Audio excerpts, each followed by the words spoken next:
Tonight, on the record, Donald Trump, and nothing is off limits. From the evil mass shooting at a community college in Oregon to Dr. Ben Carson's sudden surge in at least one poll, and even this weekend, Saturday Night Live's spoof of Donald Trump. The current GOP frontrunner hitting hard on a wide range of topics. One thing is 100% certain. The billionaire businessman never shies away from speaking his mind. And a short time ago, Donald Trump went on the record. Donald, nice to talk to you. Hi, Greta. Donald, if you were president when we had another shooting much like we had in Oregon, how would you have responded to it? And is there any what's your plan or strategy to stop these shootings? Well, Greta, I would have really responded by talking about mental health, because a lot of the institutions that used to be open are closed because of budget reasons and a lot of other reasons, but budgetary reasons mostly. In New York it happened, in California it happened, and they're closing a lot of these institutions where they take care of people that have mental problems. But I would have certainly talked about mental health as opposed to guns. The president talks about guns, and it's not the guns that do the shooting, it's the people, it's the mind that does the shooting. So I would have been much more focused on that. All right. Recently, you've gone after Senator Marco Rubio, and you've had some tweets about him calling him, among other things, Little Rube. So why is he in your sights now?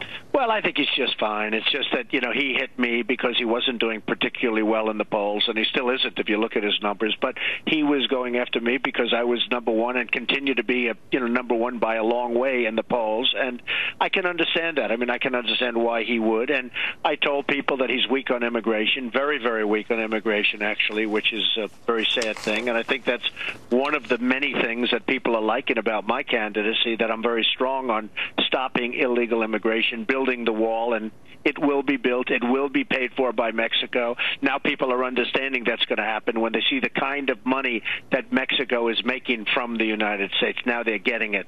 And the other thing is his voting record is horrible. If you look at his voting record in the Senate, he misses so many votes, much more than anybody else. So, I brought out these things, but I have nothing against him personally at all. All right, you bring up polls, and let me say right out front so you don't yell at me, the Fox poll, you're up 8. The Suffolk USA Today poll, you're up 10. But an Investor's Business Daily poll out now says Dr. Ben Carson beats you by 7, and we don't know if that's a trend or an outlier, but your response to that? Well, it's the first time I've ever heard that, because actually they had a couple of polls where I'm at 35 and 36, and they just came out, too. So I guess they're all going to be different. But I never heard of this poll that you mentioned, actually, Greta. But I know that in one that just came out 2 days ago, I'm at 35, a big one. Or that's nationally. So, we're very happy with the way we are in the polls. In most polls, including your Fox poll, I'm way up over everybody else. All right. The Benghazi Committee recently, Majority Leader Kevin McCarthy made a statement about it, and he's, of course, suggesting that it was political. Obviously, Chairman Trey Gowdy would disagree with him. But is the Benghazi Committee investigation of Secretary Hillary Clinton political, or is it legitimate, or a little bit of both? Well, I don't think it's political. His statement was unfortunate because they could turn it around, and I guess he's got a different reason or statement about his statement. But the truth is, that's such a serious event, and I think Trey Gowdy is very, very serious about it. So he could not be thrilled. He could not be thrilled with the statement that was made. But I think it was an unfortunate use of words, and hopefully that does not come back to haunt. Did you have a chance to see Saturday Night Live this past weekend? They had Secretary Clinton was a character that she actually went and acted, and then they had a skit about you. Were you treated fairly by NBC? Right. Well, I think so. I mean, it was cute. It was fun. It was nice. It's a good show. I mean, I've been on. I've hosted it, and it is what it is. I think it was fair. And it was funny. It's supposed to be funny. It was supposed to be a little bit of laughs, and it was. And they certainly had a lot of me in that show, that I can tell you. All right. What's your biggest disappointment with President Obama?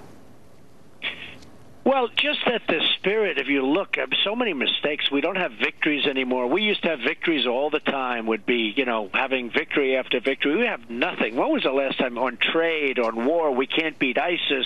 We can't beat anybody. Iraq is a disaster. Afghanistan with a hospital, and you see what's going on with that, which is such a tragedy. And everything we do is wrong. We're like the gang that couldn't shoot straight. We just, everything we do is wrong. And, I say it, we don't have victories anymore. Do you think is it ideology, or is it personality, or is it the fighting on Capitol Hill? What is it? Maybe it's management. Maybe it's lack of leadership.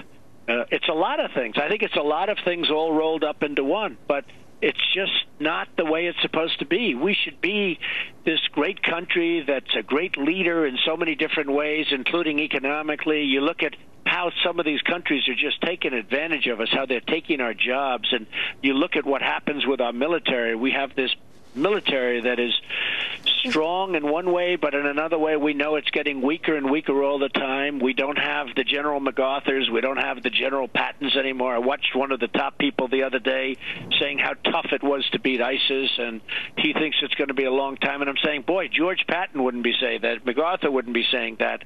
It'd go quickly. Believe me, it would go very quickly. And yeah, it's like we're in a different place, like we're living in a different world from what we used to. We need victory, and we don't have victory anymore.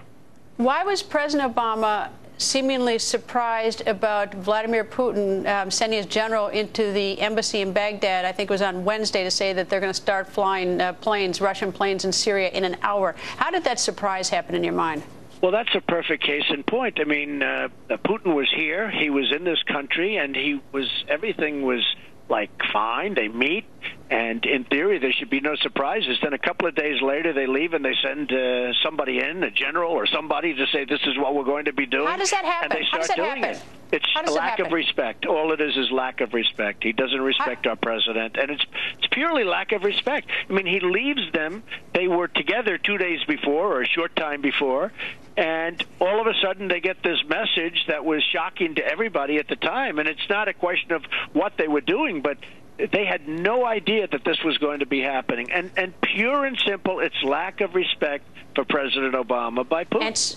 And so how do you get that respect? Because Putin's a liar. I mean, Putin has deceived us before. He has had very bad motives. So how does a president get that respect? Well, Putin's a liar, but Putin's leading, and Putin is somebody that people are respecting all over the world now, and our country is just the opposite. I mean, you get the respect. I mean, to a certain extent, you have it or you don't have it. You have that ability to get respect. You're a leader or you're not a leader. Now, you can hone those skills, and you can make yourself better. But when leadership, and I've seen it so many different times for so many years, you're either a leader or not. You basically have that ability or you don't have that ability. And we have a president that somehow doesn't seem, very, very sadly. I'd love if he was a great leader. I'd love if he were doing a great job. I mean, frankly, I want to see the country be great, beyond parties, beyond anything else. But it's not going to happen, and that's why I'm running for president. Donald, thank you very much for joining us. Thank you very much, Greta.